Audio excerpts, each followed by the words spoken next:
सूर्य की धनु संक्रांति के दौरान तमाम शुभ कार्य बंद हो जाते हैं, क्योंकि इस दौरान सूर्य और धनु राशि का दुर्योग तमाम दुष्प्रभावों को जन्म देता है। तो आइए जानते हैं कि धनु खरमास में आखिर कौन कौन से शुभ कार्यों की मनाही होती है।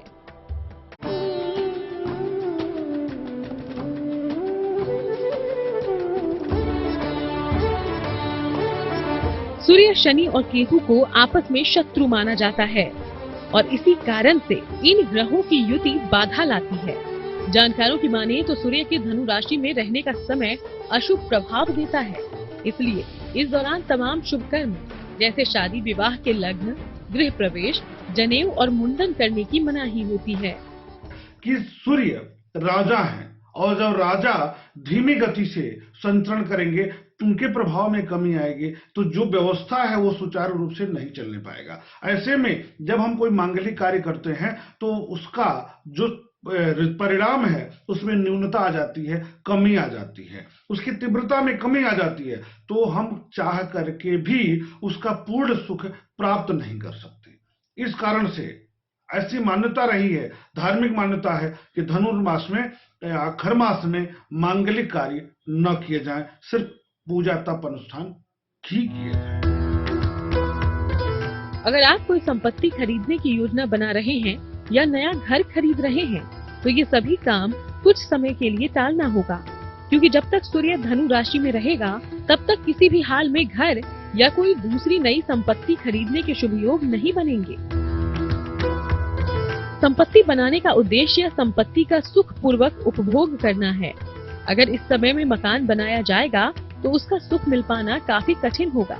अगर ऐसा प्रयास किया जाए तो काम बीच में बाधाओं के कारण रुक भी सकता है। कभी कभी दुर्घटनाओं की संभावनाएं भी बन जाती हैं। इस अवधि में बनाए गए मकान आमतौर पर कमजोर होते हैं और उनसे निवास का सुख नहीं मिल पाता। तो जब चल रहा हो धनु खरमास तो बस कुछ बातें हो जाती हैं बेहद खास। और अगर आपको सूर्य की राशि परिवर्तन से समस्या हो तो उसके लिए भी है ये महा उपाय। रोज सुबह हल्दी मिला हुआ जल सूर्य को अर्पित करें। हल्दी या केसर का तिलक लगाएं। रोज शाम शनि मंत्र का जप करें। शनिवार शाम को पीपल के नीचे दीपक जलाएं। सात्विक रहने का प्रयत्न करें। तो शादी हो या कारोबार या फिर कोई और मंगल काम, धनु खरमास में इन्हें करने से बचें। लेकिन धनु खरमास में कुछ विशेष परिस्थितियों में कौन से काम कर सकते हैं ये हम आपको आगे बताएंगे। आप बने रहिए हमारे साथ। धनु खरमास को शुभ नहीं माना जाता और इसीलिए इन दिनों कोई भी शुभ काम करने की मनाही होती है। पर हाँ, कुछ ऐसे काम हैं जो कि आप धनु खरमास में भी कर सकते हैं। तो आखिर किन कार्यों को करने से कोई मनाही नहीं है, कोई नुकसान नहीं है, चलिए हम आपको बताते हैं।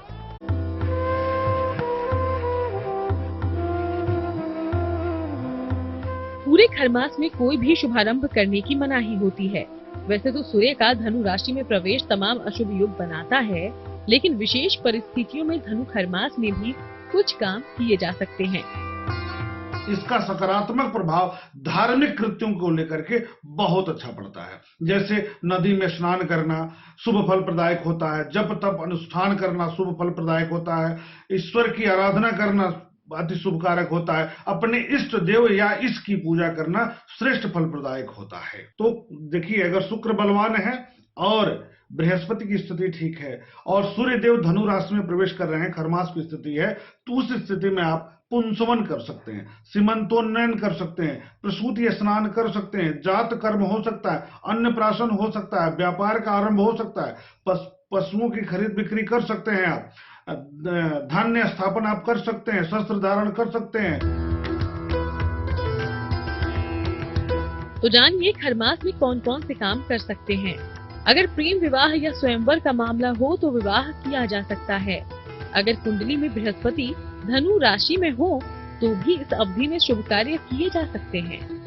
जो कार्य नियमित रूप से हो रहे हों उनको करने में भी खरमास का कोई बंधन या दबाव नहीं होता। सीमान, जात कर्म और अन्न प्राशन आदि कर्म पूर्व निश्चित होने से इस अवधि में किए जा सकते हैं। गया में श्राद्ध भी इस अवधि में किया जा सकता है। तो पूरे खरमास में कोई भी काम करने से पहले इन बातों का ध्यान जरूर रखिए। शुभ कामों पर रोक भले ही हो, लेकिन सावधानियों को ध्यान में रखकर अगर इन उपायों को अपनाएंगे तो बाधाएं दूर होंगी।